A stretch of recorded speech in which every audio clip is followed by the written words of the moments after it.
Salatullah salamullah ala Toha Rasulillah. Jangan tunjukkan kau berilmu banyak, jangan tunjukkan bahwa kau orang yang paling zuhud. Kalau sampai ada orang melaksanakan puasa 2 hari 2 malam lewat 1 malam, bid'ah, dhalalah, mungkar, melanggar aturan sunnah Nabi Muhammad sallallahu alaihi wasallam. Sehebat-hebatnya orang, setakwa-takwanya orang, kalau sudah azan subuh, Allahu Akbar, stop. Alhamdulillah di tempat kita ada aba-aba lampu kuning, tidak langsung lampu merah, kuning dulu, namanya imsak. Di Maroko tak ada imsak. Maroko mazhabnya Maliki, nggak ada imsak, makanya tidak pakai sirine, langsung azan. Jadi kami waktu di Maroko makan aja, makan, pas sedang makan, Allahu Akbar, ditelan batal, dikeluarkan nyangkut, kumur-kumur. Hebatnya mazhab Syafi'i. Mazhab Syafi'i ada namanya imsak. Hadis sahabat Nabi ketika ditanya berapa lama jarak antara Nabi makan dengan azan, sahabat menjawab agak-agak 50 ayat. 50 ayat itu kalau tidak terlalu cepat, tidak terlalu pelan, 10 menit lebih kurang. Itulah dasar imsak 10 menit. Hadiahkan untuk almarhumah ibu, almarhum ayah, kita dapat, orang tua pun dapat. Assalamualaikum warahmatullahi wabarakatuh. Bapak, ibu, abang, kakak, adik, sahabat jamaah dimanapun berada, ma'akalta fa'afnaita, makanan yang dimakan berubah menjadi kolesterol, diabetes, jantung, gula, dan lain sebagainya. Wa malabista fa'ablaita, yang dibelikan ke pakaian, busuk, lapu, ketinggalan zaman. Wa mata saddaqta fa'amdaita, yang diwakafkan, disedekahkan, itulah yang akan kekal abadi. Rumah besar hanya menjadi kenangan, lapuk, berlumut, tumbang, tinggal. Ada kelas yang dipakai para penghafal Quran, itulah yang kekal abadi, mengalir pahalanya untuk kita. Hadiahkan untuk almarhumah ibu, almarhum ayah, kita dapat, orang tua pun dapat. Satu lantainya 4 kelas, totalnya 16 kelas, tempat santri belajar. Yang sekarang santri belajar di asrama. Asrama bisa dibuat kelas, tapi nanti pindahkan ke kelas semua. Mari kita support pembangunan, kirimkan semen, batu bata, kerikil, pasir, besi, dan lainnya melalui rekening BSI 767 7777 227. Sekali lagi 767 7777 227 atas nama Yayasan Pendidikan Hajah Rohana. Konfirmasinya jangan lupa ke nomor berikut 0811 6650 026. Sekali lagi 0811 6650 026. Berkah selalu, barakallahu fikum. Wassalamualaikum warahmatullahi wabarakatuh.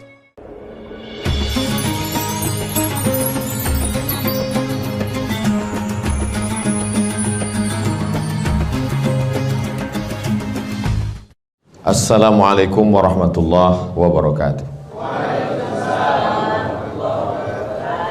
Memang cantik burung balam, burung hinggap di tengah laman. Dari bunyi sambutan salam, nampaknya jamaah ini belum makan. Mudah-mudahan semuanya sehat walafiat. Amin ya rabbal alamin. Yang sama kita hormati Yang Mulia Bapak Ketua Pengadilan Tinggi Agama Pekanbaru beserta Ibu, Ketua Pengadilan Agama Bangkinang, Ibu Wakil Ketua, para pejabat, fungsional, struktural, adik-adik yang sedang magang. Rupanya kalau baju ini merah itu magang, jadi peci saya merah pula. Hadirin hadirat yang besar tak dihimbau gelar, yang kecil tak dapat disebut nama, encik-encik, puan-puan, tuan-tuan, jemputan majelis, semua yang berhadir ini dimuliakan Allah Subhanahu wa taala. Amin ya rabbal alamin. Saya tengok di dada sebelah kanan Pak Ketua Pengadilan Tinggi Agama Pekanbaru itu ada kata integritas. Dan kemudian tema kita juga ditulis integritas. Puasa berkualitas, memperkuat integritas. Jadi wama adraka ma integritas. Apa itu integritas itu? Integritas itu diambil dari kata integ, dari bahasa Latin, artinya kesempurnaan. Orang kalau sudah sampai pada sempurna, maka dia puncak daripada kesempurnaan adalah kejujuran. Memiliki mental yang sehat, jujur terhadap diri sendiri. Itu Ustaz dapat dari mana? Saya buka Google tadi. Bahasa simpel sederhananya jujur. Jadi memang kita selalu menggunakan kata-kata yang unik supaya mudah diingat dan lebih keren. Sama macam misalnya kalau ditanya, anak ibu sekolah di mana? Di pesantren. Orang anggapnya biasa. Tapi kalau anak bapak sekolah di mana? Islamic boarding school. Jadi itu juga. Satu yayasan lagi. Itu. Tadi sarapan pagi pakai apa? Ayam goreng. Ya biasa aja. Tapi kalau fried chicken katanya, padahal kualinya sama, minyaknya minyak jelantah juga. Jadi selalu istilah itu ya nggak masalah, yang penting faham dia dengan istilah itu. Yang sampai ketika kita ditanya integritas itu apa, ya pokoknya integritas lah. Nah, itu. Jadi bicara tentang kejujuran, maka di antara 5 rukun Islam itu syahadat, sholat, zakat, puasa, haji, semuanya itu menanamkan kejujuran. Misalnya syahadat, asyhadu an la ilaha illallah. Orang ketika dia sudah bersyahadat, dimanapun dia, kapanpun, jabatan, apapun profesi, berarti dia bertuhan dengan Allah, dan Allah memperhatikan dia. Kalau jujur mulut dengan hati perbuatannya, maka orang itu disebut dengan shadiq, jujur. Lawan daripada jujur adalah munafik. Munafik itu akar katanya nifak. Nifak itu adalah terowongan yang pintunya 2. Satu pintu masuk, satu pintu keluar. Nanti panjang umur, sehat badan, mudah-mudahan kita bisa berhaji ke Baitullah. Di Mina itu ada gunung yang dilobangi, di atas itu ada tulisan tunnel, bahasa Inggris, T-U-N-N-E-L, tunnel. Di samping tunnel itu ada tulisan nafak, terowongan. Kenapa orang munafik itu disebut dengan terowongan? Karena ada pintu masuk, ada pintu keluar. Cakapnya itu keluar masuk. Si fulan itu tak bisa dipegang cakapnya. Beda manusia dengan hewan, mohon maaf. Kalau orang yang dipegang itu cakapnya, kalau hewan yang dipegang itu talinya. Makanya kalau ada kawan yang tak bisa dipegang cakapnya, ikatlah dia pakai tali. Ketika orang sudah mengatakan di mulutnya asyhadu an la ilaha illallah, maka mesti sesuai antara perbuatan dengan ucapan. Orang yang sejalan ucapan dengan perbuatannya itu disebut dengan orang yang berintegritas, jujur dia itu. Saya sudah lama berkawan sama dia, sesuai cakapnya dengan perbuatannya, integritas. Ada orang membagi di dunia ini 3 jenis manusia. Orang Jepang itu sikit cakapnya, banyak perbuatannya. Orang Jepang itu cakapnya pendek-pendek aja. Arigato, ai. Jadi cakapnya sikit tapi perbuatannya banyak. Beda sama India. Kalau India perbuatan sikit, cakap banyak. Tapi orang Indonesia, lain yang dicakapkan, lain yang dibuat. Ini nanti sebelum diupload diedit dulu. Makanya dibuat pentas ini ke sini biar tidak kelihatan backgroundnya. Kalau tidak nampak nanti di kantor mana ini. Bapak Ibu yang dimuliakan Allah Subhanahu wa taala. Oke, habis syahadat, sholat. Sholat itu juga integritas. Orang sholat sendirian, tidak ada CCTV, tapi dia tidak akan mau menggerakkan lebih dari 3 kali. Karena dia tahu dalam mazhab Syafi'i, bergerak di luar dari gerakan sholat namanya harakah ajnabiyah, batal sholat. Sendiri sholat, dalam ruangan, Tidak akan mungkin matanya kemana-mana. Nah, ada pula cicak kawin. Karena dia dalam mazhab Syafi'i disuruh menengok tempat sholat. Kalau nanti Bapak Ibu melihat ada orang sholat matanya ke depan, itu mazhabnya Maliki. Karena dalam mazhab Maliki, fawalli wajhaka syatral masjidil haram, hadapkanlah wajahmu ke arah Masjidil Haram. Jadi wajahnya itu ke arah Masjidil Haram. Sedangkan kita, wajah kita tidak ke sana, dada kita yang ke Masjidil Haram, wajah kita ke bawah.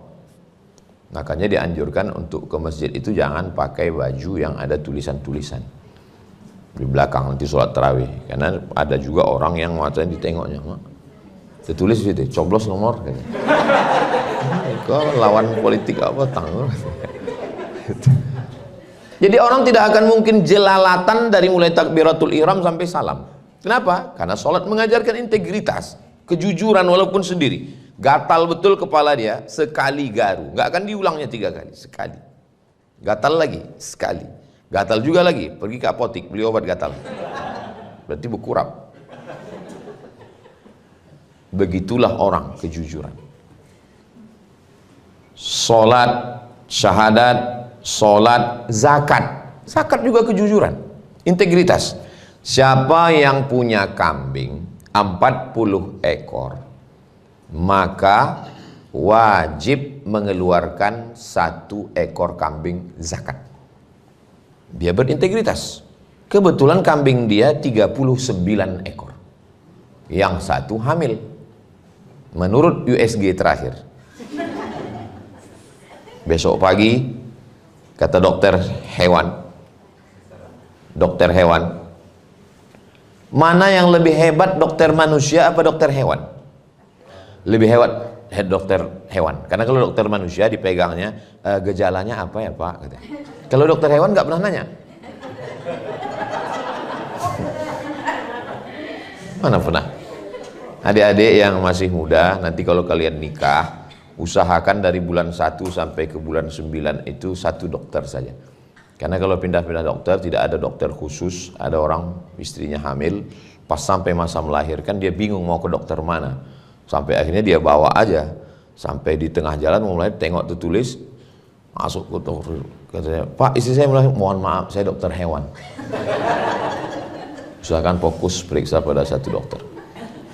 Kemana tadi ceritanya? Nyasar kemana-mana. Tentang masalah zakat. Zakat juga mengajarkan integritas. Orang tidak akan mungkin mau curang. Menurut dokter hewan, besok Pak jam 6 pagi, ini kambing Bapak ini sudah lahir. Kambing 39. Berarti jam 6 besok pagi 40. Habis subuh itu, diteleponnya kawannya, dijualnya 1. Belilah kambing aku 1. Supaya apa? Kambingnya jadi 38. Kalau lahir jam 6, kambingnya tetap 39. Secara hukum fikih, datang petugas Badan Amil Zakat Nasional. Menurut prediksi kami, kambing Bapak sudah 40. Apa kata dia? Hitung aja sendiri. Pas dihitung, tetap 39. Loh, kok 39? Jam 5 tadi sudah dijualnya 1. Tapi dalam lubuk hati yang paling dalam dia tahu, dia sedang mempermain-mainkan hukum. Itu dalam fikih namanya fikih hilah namanya. Hilah. Sudah jadi bahasa kita, berkilah. Saya tahu disediakan kursi untuk saya duduk. Cuman saya merasa lebih gagah kalau saya berdiri. Syahadat, integritas. Sholat, integritas. Zakat, integritas. Haji. Haji paling dalam integritasnya. Ketika sudah dipakai kain ihram, kapal lewat di bukit namanya Yalamlam. Kita yang datang dari Indonesia itu berniatnya di atas bukit Yalamlam. Nanti diumumkan oleh pilot pesawat, ladies and gentlemen, kepala buku di stempelsman, all of our passenger, semua penumpang, kita sedang melewati bukit Yalamlam. Berniatlah, disitulah kita berniat, labbaik Allahumma hajja, saya berniat melaksanakan haji. Gatal hidung, takkan mengorek upil, karena takut bulu hidung tercabut. Tercabut bulu hidung, bayar fidyah. Gatal kepala, takkan digaru, takkan sisiran, mandi dibiarkan aja itu, takkan mungkin pakai sampo, takkan pakai sabun. Kenapa? Takut melanggar larangan ihram. Apa yang sedang ditanamkan? Integritas. Kalau secara logika akal, hidung-hidung kita, bulunya punya kita, bukan mencabut bulu hidung kawan. Mana ada orang dirugikan? Tapi kita sedang mengikut aturan Allah, integritas. Semakin kuat ibadahnya, semakin dalam integritasnya, dan semakin lama kita dituntut untuk integritas. Syahadat pendek saja. Asyhadu an la ilaha illallah wa asyhadu anna Muhammadan Rasulullah. Selesai. Tapi sholat mulai agak panjang. Dari takbiratul ihram ke salam itu 3 menit. Kalau bacaannya pelan, bismillahirrahmanirrahim, alhamdulillah. Kalau ada yang sholat 1 menit setengah, itu bukan ikut Imam Syafi'i, bukan ikut Imam Hanafi, bukan ikut Imam Maliki, bukan ikut Imam Hambali. Nama imamnya Valentino Rossi.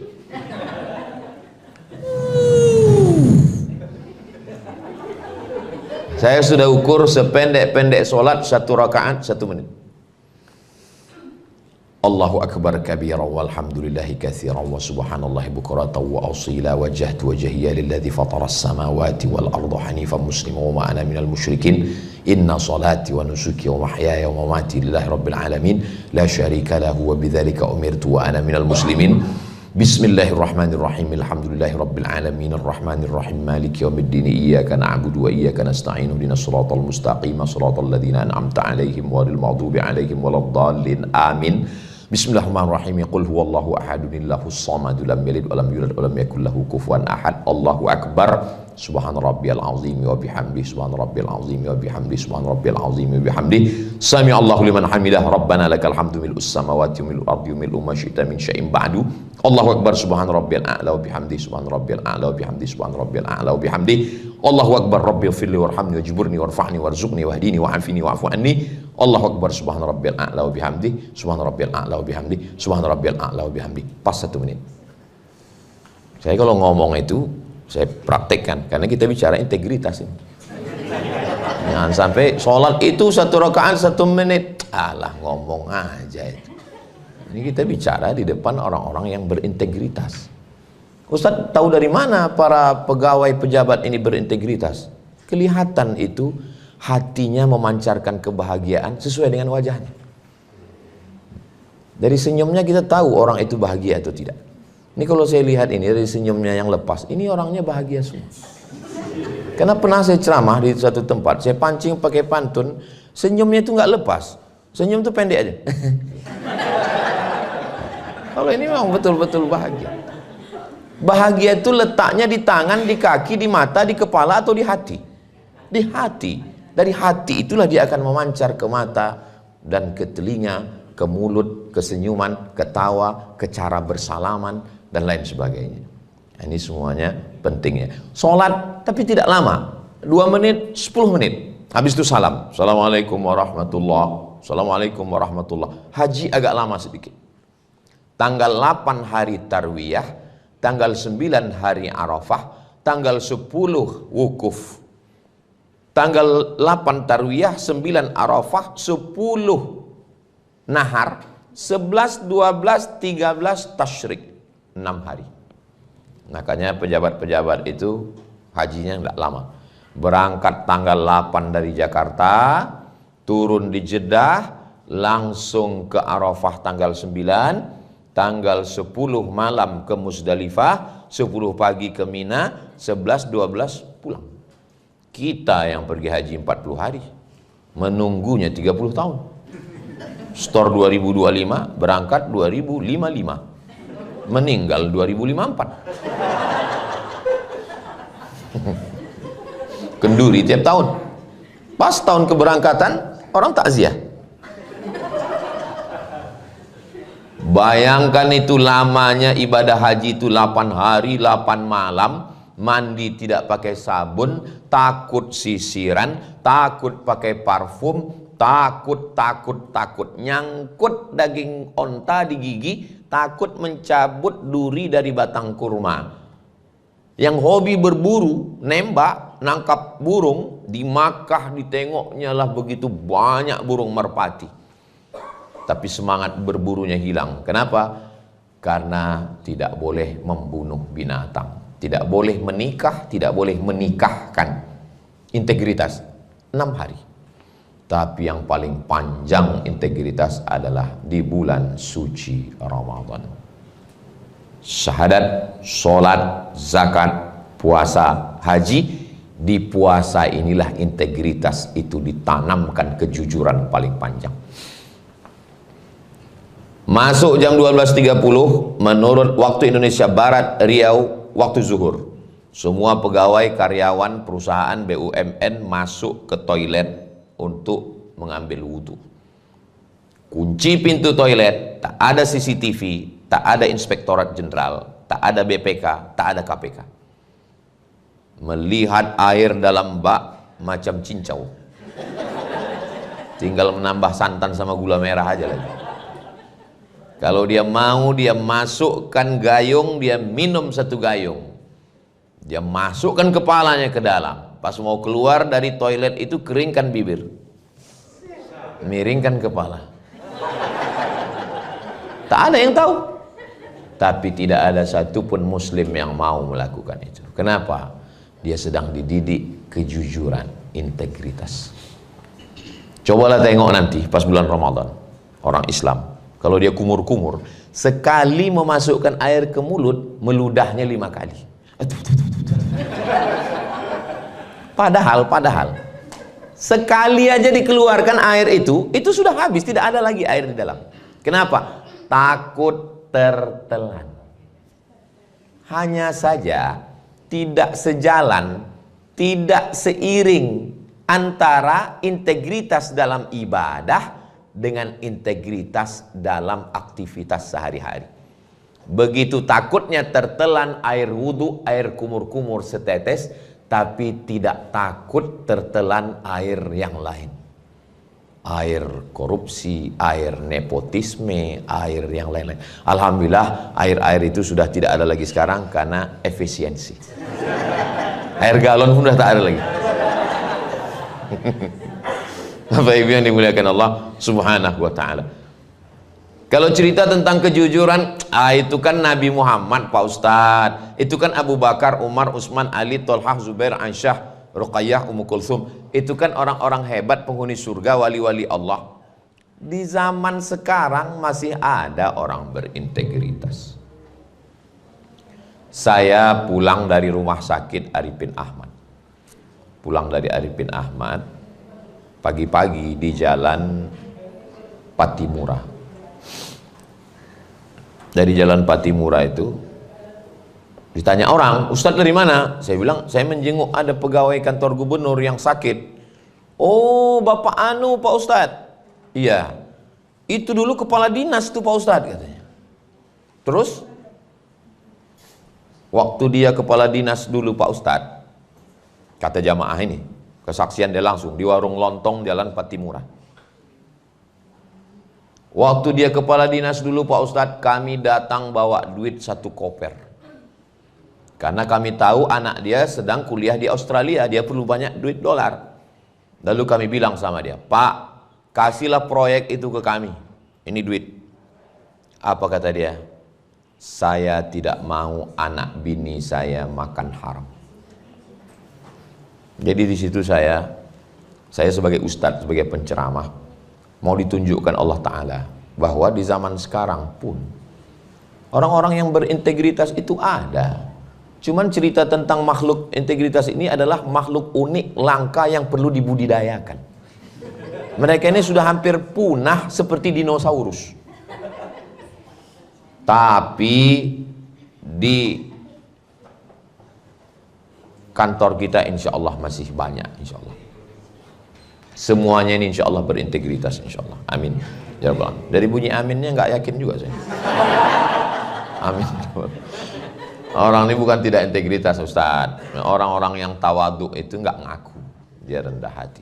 Waktu dikatakan amin tadi, aminnya dalam hati. Saking kan integritasnya itu. Nah, saya yakin dan percaya bahwa orang-orang berintegritas itu ada. Jumpa lagi jamaah. Lama hidup banyak dirasa, jauh berjalan banyak ditengok, lama jadi ustadz banyak yang curhat. Ustadz, keponakan saya bermasalah ini. Terus saya takut dia masuk penjara. Lalu saya pun silaturahimlah ke rumah hakim malam-malam. Kalau mendengar tausiah saya ini kuncinya satu, jangan tersinggung. Karena pernah ada beberapa orang tersinggung, pulang meninggal. Datanglah kami Pak Ustadz ke rumah hakim itu, menawarkan duit. Apa kata dia? Saya tidak mau anak bini saya makan haram. Pusing kami Pak Ustadz, gimana cara menyogoknya? Akhirnya kami tahu, anaknya suka kucing Anggora. Kami bawakanlah kucing sama sangkar-sangkarnya, sama makannya sekalian. Pak, ya ini ada oleh-oleh sedikit, mudah-mudahan anak bapak. Rupanya orang kalau mau nyogok itu dicarinya. Bapak ini nggak mau, dicari hobi istrinya apa. Apalagi kalau dia tahu istri itu misalnya sedang mencari skincare. Tahu dia lempuk durian. Makanya dibalik seorang hakim yang luar biasa, itu ada perempuan 2 orang yang sangat luar biasa. Apa itu? Ibunya dan istrinya. Karena boleh jadi orang akan datang melalui ibunya. Orang tak bisa menolak ibunya. Orang datang melalui istrinya. Nah, maka alhamdulillah ketika kita dikelilingi orang-orang yang berintegritas, terus mau dia menerima. Apa kata dia? Mohon maaf, saya tidak bisa menerima dan memberikan ini untuk anak saya. Masih ada orangnya, tak boleh sebut nama, menjaga kode etik jurnalistik. Apa maknanya? Bahwa di tahun ini 2025, di abad yang ke-15 Hijriah, orang-orang jujur itu masih ada. Jadi kalau ada orang mengatakan, alah dunia ini udah rusak Pak Ustadz, maka bilang sama dia, dunia ini tidak rusak, yang rusak kau aja. Dunia ini masih baik, masih banyak orang baik-baik. Saya pun kalau dipuji orang, itu Ustadz Somad itu orangnya sangat berintegritas. Itu kan karena nggak ada kesempatan. Coba letakkan saya di pimpinan proyek. Kalau nggak saya bantai semuanya. Susah untuk integritas. Kebetulan saya kan buka sekolah. Sekolah boarding school, pesantren dan non boarding. Jadi waktu penerimaan santri ini, yang mendaftar tahun ini sekitar 300-an. Yang diterima hanya 3 kelas. Masuklah WA. Ustadz, tolonglah anak saya. Mau diterima, nilainya tak cukup. Mau tak diterima, kita nanti jumpa sama dia tak enak hati. Jadi macam manalah cara saya mengelak dan menyelamatkan diri saya? Maka cara saya menyelamatkan diri saya, semalam begitu saya masuk ke mobil, langsung datang satu orang. Ustadz, kemarin anak saya daftar kok nggak lulus, katanya. Mati saya ini. Alhamdulillah dapat saya jawaban. Saya bilang begini, masalah penerimaan sudah saya serahkan semua ke ustazah. Dan saya tidak ikut campur masalah itu, Bu. Dan saya takut menghadap ustazah ini, saya bilang. Alhamdulillah setelah itu selamat saya. Entah setelah itu dia menelpon istri saya, wallahu a'lam. Alhamdulillah saya selamat. Disitulah saya paham, rupanya memang berat. Baru hanya sekedar menerima anak sekolah. Bagaimana kalau saya jadi pejabat? Berapa orang yang mau anak keponakannya jadi PNS, jadi P3K? Zaman saya kecil dulu, P3K itu kan kotak keselamatan kecelakaan. Sekarang semua mau jadi kecelakaan. Berapa orang yang masjidnya mau minta bangun? Berapa orang yang mau dapat zakat? Sementara keputusan Basnas ada di tangan saya. Berapa orang yang mau? Jadi memang kalau selamat ustadz masuk surga, ya biasa aja. Karena memang dia bukan pemegang keputusan. Tapi kalau ada kepala daerah, kepala negara, kepala kantor, kepala badan yang berkepala maupun tak ada kepala, bisa dia semangat, itulah integritas. Jadi kalau kita jaga hari ini, Ustadz masa selama jadi Ustadz ini nggak ada godaan-godaan? Ada juga godaan. Kadang masuk juga ke DM itu. Cobalah tengok komen-komen di Instagram, di YouTube itu.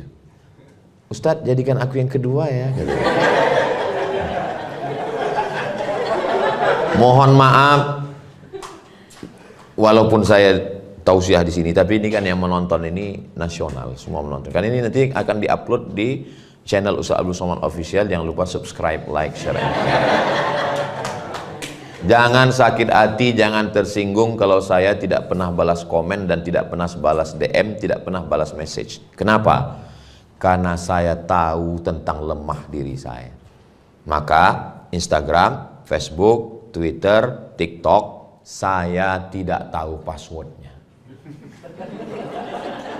Nggak tahu saya passwordnya. Karena kalau tahu saya passwordnya, saya buka. Iya, kalau yang ngirim itu biasa-biasa aja. Kalau cantik, emang saya nggak tertarik. Saya tahu siapa diri saya. Banyak juga itu yang kata dia, apalah Ustadz Somad ini, kita nggak pernah dia balas komen kita. 10 jari kuangkat 11 dengan kepala. Memang itu untuk menjaga, bukan hanya untuk menjaga diri saya, untuk menjaga kalian juga, viewer, follower, dan subscriber. Kita saling menjaga dengan itu. Kenapa? Karena kita lah yang paling tahu tentang siapa diri kita. Ustadz Somad, alhamdulillah ini kami sudah mengumpulkan uang di depan gereja HKBP seberang Masjid An-Nur. Datang bapak-bapak ngajak saya jumpa, berdirilah kami di depan pintu gerbang. Ustadz, ini ada duit. Untuk apa? Untuk Ustadz ganti mobil, ini untuk DP-nya. Bergetar juga jantung saya waktu itu. Saya bilang, saya cukuplah dengan mobil yang udah ada itu. Karena kalau ku terima duit ini Pak, tak selamanya hubungan kita baik. Nanti tiba-tiba kalian undang saya tak bisa datang, kalian marah sama saya. Karena kalian udah ngasih banyak duit ke saya bilang. Tapi kalau hubungan kita baik seperti ini, pas saya lagi capek, saya bilang aku tak bisa datang, kalian maklum. Tak selamanya hubungan kita baik. Akhirnya sampai hari ini hubungan saya dengan jamaah ini baik. Lalu kemanalah duit ini Pak Ustadz kami serahkan? Bukalah dulu Pak Ustadz. Saya tak buka, saya takut karena kalau saya tengok banyak, saya ambil. Saya berusaha kepada diri saya sendiri. Kemudian suatu ketika ceramah kira-kira 20 menit. Habis 20 menit duitnya satu kotak Indomie lah. Ini kalau 10.000 udah berapa ini? Tak usah kita hitung Bu, nanti tergoda saya. Assalamualaikum Ustaz Somad. Waalaikumsalam. Ini ada duit katanya. Mak, saya tengok, rupanya jantung kita ini kalau lagi normal itu kan pasti menengok kotak itu. Jantung ini tidak normal itu biasanya disebabkan dua. Yang pertama jatuh cinta, yang kedua jatuh tempo. Macam mana cara saya supaya menjaga hati saya? Lalu saya bilang sama yang ngantar ini, bawa kotak ini ke Koki Sunda Jalan Sudirman. Di belakang Koki Sunda itu ada Pajar Harapan. Bawakan ke Pajar Harapan, serahkan sama Bapak Ketua Panti, foto, nanti fotonya kirim ke saya, biar saya kirim ke yang mengasih tadi. Begitu sampai saya kirim. Terima kasih Bapak, ini sudah kami serahkan ke Pajar Harapan, mudah-mudahan bermanfaat untuk kita semua. Lalu kemudian suatu ketika, banyak juga yang tunggu sebentar ya, saya ingat-ingat lagi.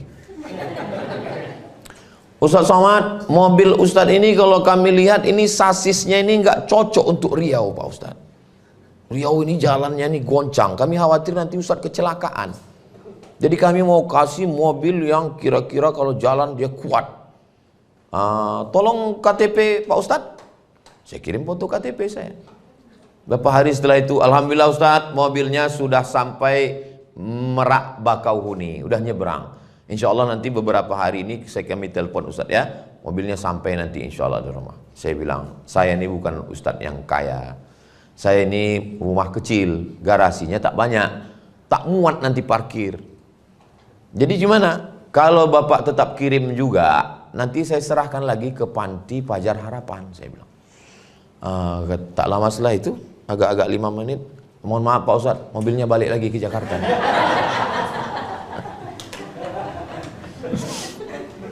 Memang berat. Nah, itu. Makanya balasannya surga. Balasan orang yang jujur itu surga. Kenapa? Karena berat. Nah, kalau ada orang mengatakan berat sekali untuk berintegritas nih Pak Ustadz, karena balasannya surga. Kalau ringan, balasannya kipas angin sama rantang. Karena berat itulah maka disebut orang yang berintegritas itu disebut dengan istiqomah. Kalau berat namanya istiqomah, kalau ringan namanya istirahat. Jadi boleh bagi yang ada usaha sablon baju kaos sampingan boleh dibuat. Kalau berat istiqomah, kalau ringan istirahat. Nah, tapi yang punya baju-baju kaos sablon kalau bisa yang nilai religi, ada nilai-nilai nasihatnya. Supaya apa? Supaya semua jadi nasihat. Saya semua mau, seperti saya masuk ke kantor nih tadi, itu tulisan yang ada di dinding-dinding itu semuanya bernilai nasihat. Yang ada di bawah-bawah itu semua saya tengok. Oh, jadi setiap kata yang tidak nasihat. Sampai yang di bawah-bawah lampu di bawah kipas angin pun nasihat. Kalau sudah habis matikan. Efisiensi. Integritas, integritas, integritas ditanamkan itu semua. Tapi di balik integritas itu juga dalam Islam mesti ada namanya punishment. Mesti ada hukuman. Karena nggak bisa kalau hanya sekedar marilah kita bersifat jujur, nggak bisa. Mesti ada kepastian hukum.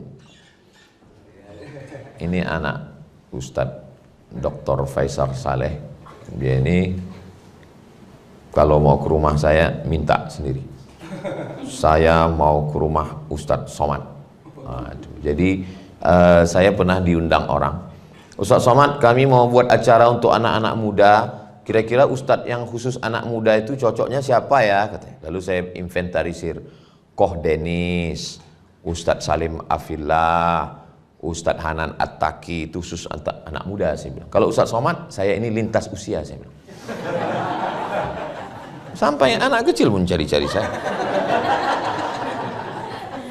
Dari mulai anak kecil sampai orang tua. Pernah suatu ketika datang ke UIN, waktu saya masih ngajar, saya keluar dari UIN 2019. Ustadz Somad, anak saya ini demam, memanggil-manggil nama Ustadz. Ustadz Somad, Ustadz Somad, katanya. Bawa anak ibu besok kemari. Insya Allah, bawa. Anak 5 tahun. Saya sangka 18. Anak 5 tahun. Peluk, foto, usap kepala, kasih minum, sehat enak ya. Dan itu tak lama kemudian ada dosen tarbiyah. Ustadz, bisa ke rumah kami di tepi Sungai Siak. Kenapa? Saya bilang, mertua saya demam mengigau. Ustadz sama. Datang saya ke rumah itu menengok, nenek-nenek udah banyak cucu. Alhamdulillah, yang selama mengalami yang begini cuma 2. Kalau tak anak-anak, nenek-nenek. Belum pernah anak gadis lagi. Untuk menguji integritas saya juga itu. Waktu saya naik pesawat, saya beli tiket pesawat ini memang ekonomi. Tak pernah saya beli bisnis. Ekonomi. Tiba-tiba datang satu orang pakai jas, pakai dasi. Dia bilang, Ustadz Somad, pindah ke bisnis. Jadi kalau Bapak Ibu lihat nanti mana tahu kita jumpa di pesawat saya duduk di bisnis, itu karena syafaat itu. Syafaat orang berdasi tadi. Agak-agaknya begitulah nanti kita di ekonomi itu di neraka jahanam, kemudian ditarik ke bisnis, masuk ke surga Jannatul Firdaus. Setelah masuk duduk, dia cerita, Ustadz Somad, saya sudah lama ngefans dengan Ustadz. Dalam hati saya, wow. Tapi tidak saya tunjukkan, saya pura-pura kalem aja kan. Saya selalu nonton ceramah Ustadz kata dia. Sama lah tadi waktu protokol cerita, saya kan pura-pura. Ya. Tapi dalam hati saya, maka saya pegang hidung saya, udah mulai mengembang deh. Lalu dia cerita, ada satu yang unik dari Ustadz kata dia. Apa Pak? Saya bilang, suara Ustadz kata dia. Suara Ustadz itu menurut ilmu saya ini memperhatikan ilmu suara Pak Ustadz. Suara Ustadz itu masuk ke dalam, pokoknya bahasa dia lah masuk ke dalam relung-relung otak kata dia masuk, sehingga menyentuh otak anak kecil, otak nenek-nenek, otak semua orang masuk kata dia. Kata dia ini, pas sudah mau landing pesawat, dia bilang, Ustadz Somad, mohon maaf, saya ini Hindu Pak Ustadz. Dia tidak Islam. Saya hanya memperhatikan gerak ustadz, gaya ustadz, dan suara ustadz. Betul tidak? Wallahu a'lam bishawab. Artinya, saya sedang diuji Allah Subhanahu wa ta'ala dengan sesuatu. Maka saya berusaha untuk mengatur jadwal saya ini. Kalau tidak, nanti saya rusak gara-gara ini. Hari Selasa, Rabu, Kamis saya di rumah. Saya bilang saya Selasa, Rabu, Kamis di rumah. Saya baru pergi, setiap provinsi itu saya kasih jatah. Sumatera Utara 4 hari, Jumat, Sabtu, Ahad, Senin. Jakarta setahun 4 hari saya datang. Ke Aceh 4 hari, ke Kepulauan Riau 4 hari. Di luar itu saya tidak datang. Saya mau diri saya konsisten dengan jadwal yang saya buat. Di luar itu saya tidak datang.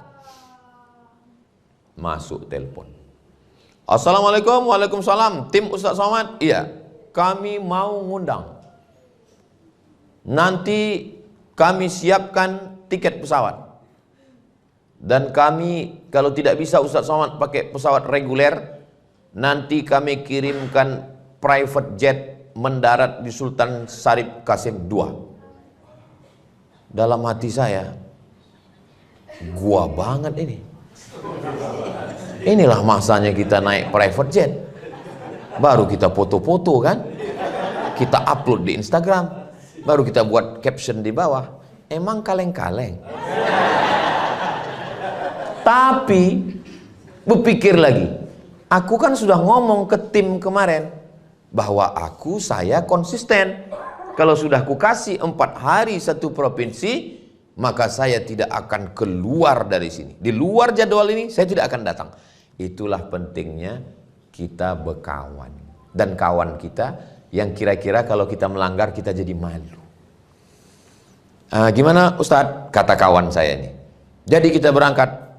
Saya bilang, kita kan udah sepakat. Di luar 4 hari kita tak pergi. Kalau kita pergi dengan ini, berarti kita sudah merusak sistem yang kita buat.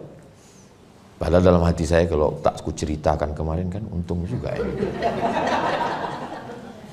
Makanya betul kata Nabi, alaikum bil jamaah, hendaklah kamu berjamaah. Iyyakum wal furqah, jangan berpecah belah, jangan sendirian. Kenapa? Karena dengan berjamaah ini ada rasa malu, ada rasa segan, ada rasa sungkan.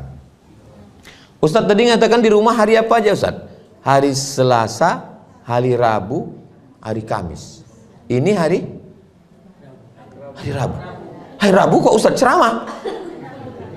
Ini daripada nanti jadi fitnah saya jelaskan. Ini hari Rabu nih saya ceramah. Ini karena yang ngundang nih ordal. Susah juga saya mau berintegritas kan. Padahal saya sudah bilang, saya tidak akan ceramah. Saya hanya ceramah hari Jumat, Sabtu, Ahad, Senin. Jumat berangkat, Senin pulang. Selasa, Rabu, Kamis di rumah. Tapi Rabu, jadi di tempat yang berintegritas saya sedang merusak integritas saya.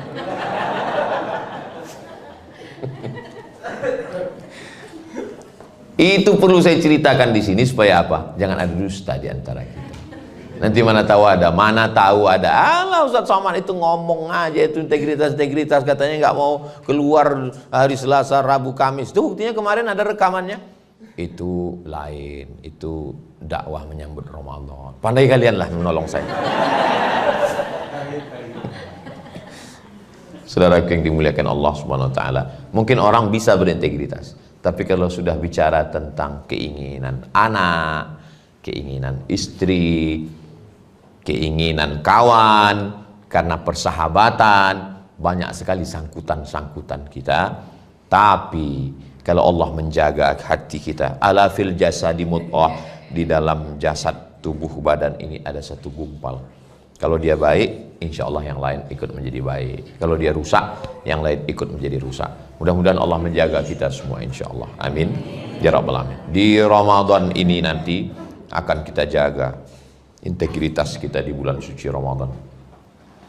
Seprofesor-profesor LCMA, Dr. Buya, Kiai Tengku Abi Abu, ulama-ulama yang hebat, kalau sudah berkumandang azan maghrib, Allahu Akbar, Allahu Akbar, pasti dia akan minum.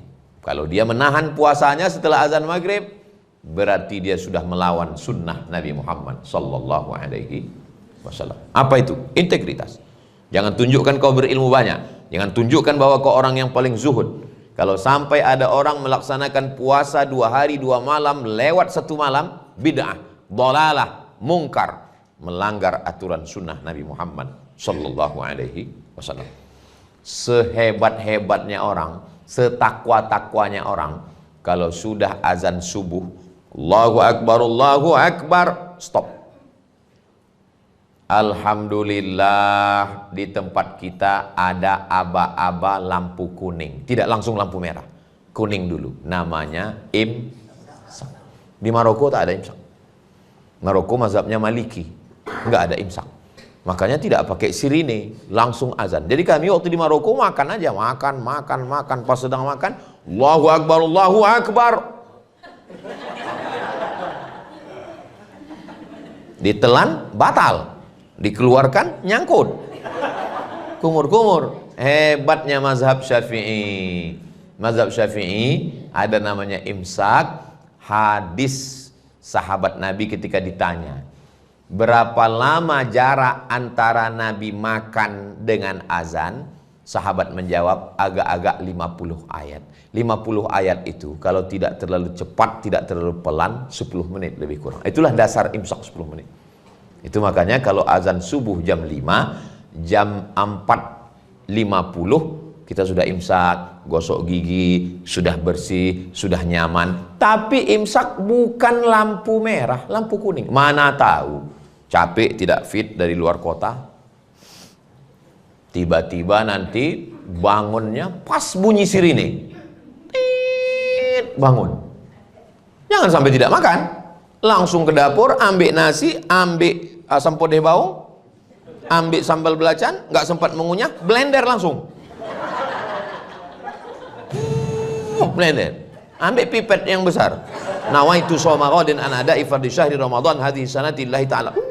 Selesai. Nah, itu. Jadi imsak itu belum lampu merah, masih lampu kuning. Begitu azan berkumandang, tapi yang jadi faktor penentu kapan startnya puasa bukan azan. Nah, ini perlu diluruskan, bukan azan. Makanya pentingnya kita jangan berpatokan pada azan, tapi berpatokanlah pada kalender imsakiyah Ramadan yang disusun menurut ilmu astronomi. Saya beberapa kawan yang orang Bangkinang, orang Kampar, waktu dengar RRI Pekanbaru, Allahu Akbar, dia tak mau makan. Lalu saya tanya, kenapa tak makan? Karena dari dulu kami biasanya makannya pas hayya 'alas shalah. Jadi rupanya kalau Allahu Akbar di Pekanbaru, itu di Bangkinang belum. Menurut waktu, pas hayya 'alas shalah di RRI Pekanbaru, baru di sini masuk. Artinya apa? Begitulah takutnya. Padahal muazzinnya sama, azannya sama, karena ada perbedaan waktu, integritas. Bagaimana kita dijaga? Begitu juga. Tapi yang namanya manusia ini lupa. Jam 6 sore, laki-laki bapak-bapak mulai membawa sepeda motor untuk tawaf keliling mencari takjil buka puasa. Kalau istrinya bertanya, "Acu nak kemana?" "Jangan kau tanya kemana aku pergi." Menunggu azan maghrib berkumandang, berkeliling. Begitu sampai azan maghrib berkumandang, yang mulai ada cendol, ada kopiek indak bertulang, padahal ada juga tulangnya di dalam. Mulailah asam podeh, asam bawang, asam masam, segala asam semua sudah ada. Begitu azan berkumandang, Allahu Akbar, masuk 2-3 teguk air, masuk kurma. Mana hawa nafsu siang tadi? Hawa nafsu siang tadi tegak di tepi jembatan Bangkinang Seboang, menengok ke bawah, rasa mau diminum air sungai Kampar tuh, tak igelang haus. Tapi begitu azan berkumandang, habis. Apa kata istri? Tengoklah cu, ya esok nak usah uwek lah, besok jangan kita buat lagi. Besok dibuat juga lagi. Berapa kali kita lupa? 30 sore lupa. Kenapa kita lupa? Karena kita masih manusia. Manusia diambil dari kata nasya. Nasya artinya lupa. Manusia artinya makhluk yang pelupa. Karena lupa maka dia diingatkan terus. Tahun lalu sudah ada Ramadan, iya. Ini kok ada Ramadan lagi? Karena lupa. Nanti di bulan Syawal ada lagi namanya puasa 6. Nanti di bulan Zulqa'dah ada lagi namanya puasa Ayyamul Bait 13, 14, 15. Nanti masuk lagi ada lagi namanya puasa Nabi Daud, sehari puasa makan sehari. Ada puasa Senin Kamis. Puasa Nabi Daud, puasa sehari makan sehari. Karena ada juga jamaah ini bertanya, Ustadz, apa hukumnya suami saya sholat Nabi Daud? Sholat sehari tak sholat sehari? Mana ada. Itulah pentingnya dengar ceramah itu. Kalau bangun, bangun. Kalau tidur, tidur betul. Jangan tidur-tidur ayam. Ustadz bilang puasa Nabi Daud, dia bilang sembahyang Nabi Daud. Sembahyang Nabi Daud itu fi jaufil lail, tengah malam. Tadi saya mulai tausiah ini jam 2, sekarang sudah jam 3 kurang 10. Jadi rupanya kalau kita ngomong ceramah di depan orang yang hatinya tenang, itu nggak terasa waktu itu berlalu cepat. Saya yakin kalau ada di antara bapak yang penceramah atau motivator, paham dia cakap saya ini. Ngomong kita di depan orang yang dia suntuk, itu kita pun ikut suntuk. Saya pernah ceramah. Rasanya ceramah itu lama sekali, macam tak bergerak jarum jam. Kapan itu? Ceramah menunggu buka puasa. Makanya saya kalau diundang, dimanapun kalau ada orang ngundang, Ustadz datang ya acara buka bersama, tak mau saya. Tobat saya. Dia pun nengok kita, garuk-garuk kepala, menunduk, main-main HP. Selesai acara ceramah, apa kita bilang? Saya tadi Pak, waktu ceramah menjelang berbuka tadi, lama kali saya rasa. Apa kata jamaah itu? Kami yang menunggu lebih lama lagi Pak Ustaz. Tapi hari ini Alhamdulillah, saya rasa waktu begitu cepat berlalu. Saya biasa di mana-mana ceramah itu memang 1 jam. Tapi karena saya tengok botolnya kecil, ini kalau begini setengah jam aja. Ini mungkin efek dari efisiensi juga ya. Bapak Ibu yang dimuliakan Allah Subhanahu wa taala. Ada sebagian orang menganggap bulan Ramadan ini bulan lemah, letoy, loyo, lunglai, bawaannya mau mati aja. Nabi perang Badar hari Jumat tahun kedua Hijrah tanggal 17 Ramadan. Ingat itu, perang Badar 17 Ramadan. Naik kuda Nabi dari Madinah ke Badar 150 km. Umurnya waktu itu 55 tahun.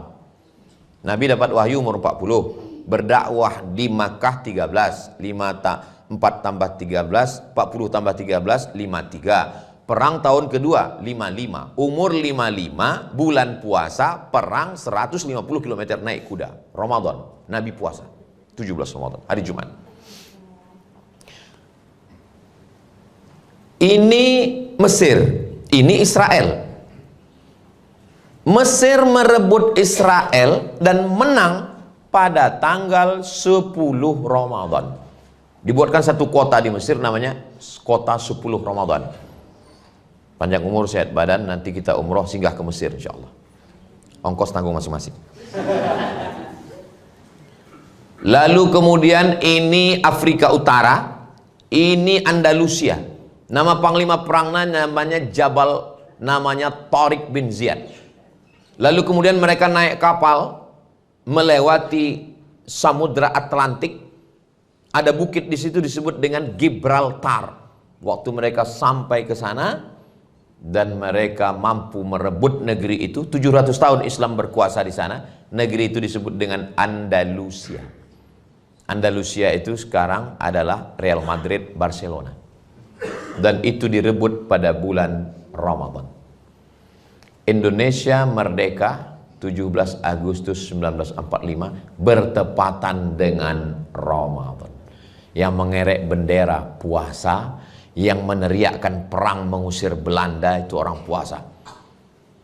takbir, bunuh Belanda. Yang bisa berteriak keras itu orang puasa. Karena kalau orang kenyang mana bisa?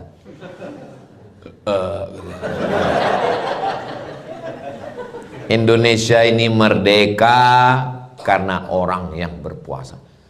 Jadi jangan sampai nanti di siang Ramadan ada orang-orang yang tertarik mau masuk Islam gara-gara nonton YouTube. Lalu kemudian dia nyoba-nyoba, cobalah dulu cemana orang Islam. Makin besar masjidnya, makin tebal karpetnya, makin dingin AC-nya, makin banyak korban Israel bergelimpangan di siang Ramadan. Buka pintu masjid raya, Masjid Agung, tengok bergelimpangan. Pakai baju seragam pula tuh.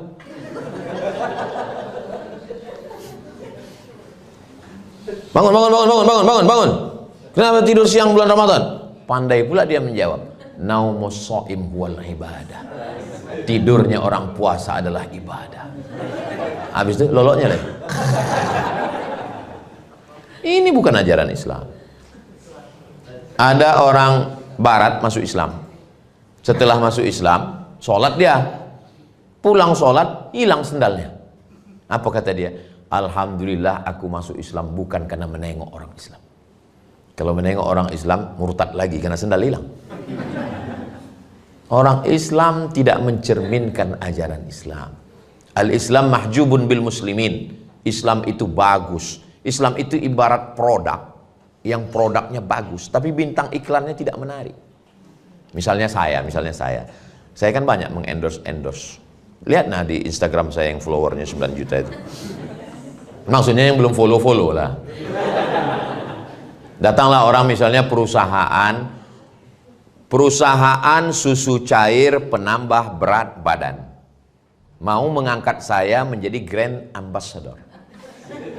Ustaz Somad, tolong dong iklankan ini produk kami. Apa produknya? Ini susu penambah berat badan. Saya bilang, syukron, terima kasih. Kan tiba-tiba saya lama iklankan. Anda ingin berat badan Anda slim, minumlah. Mana orang percaya? Begitulah agak-agaknya Islam. Islam ini agamanya bagus, bersih. Agama yang paling suci, paling bersih Islam. Tapi toilet yang paling kotor. Kalau pergi kita ke perusahaan tetangga sebelah, nanya kita ke security, toiletnya mana ya Pak? Tapi kalau pergi ke tempat orang Islam, tak perlu nanya security, tarik aja nafas panjang. Tahu kita kemana arah toilet. Padahal yang mengajarkan at-tahuru syatrul iman adalah Islam. Mudah-mudahan kita termasuk orang Islam yang mengamalkan ajaran Islam ini, insyaallah. Amin ya rabbal alamin. Agaknya itulah yang dapat saya sampaikan dalam waktu yang lebih kurang 1 jam ini. Kenapa Ustaz dari tadi menengok pintu? Karena jam ada di situ. Yang sudah tepat ini penempatannya ini sudah. Nah, yang baik-baik yang saya sampaikan ini datang dari Allah, yang tak baik dari kelemahan diri saya. Akhirnya saya ucapkan selamat menunaikan ibadah puasa Ramadan 1446 Hijrah. Taqabbalallahu minna wa minkum sholihal a'mal. Saya tutup dengan pantun penutup. Menangkap puyuh di Bukit Selasih. Thank you dan terima kasih. Assalamualaikum warahmatullahi wabarakatuh.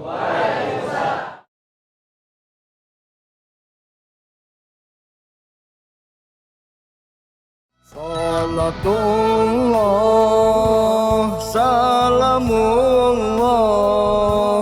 ala Taha Rasulillah.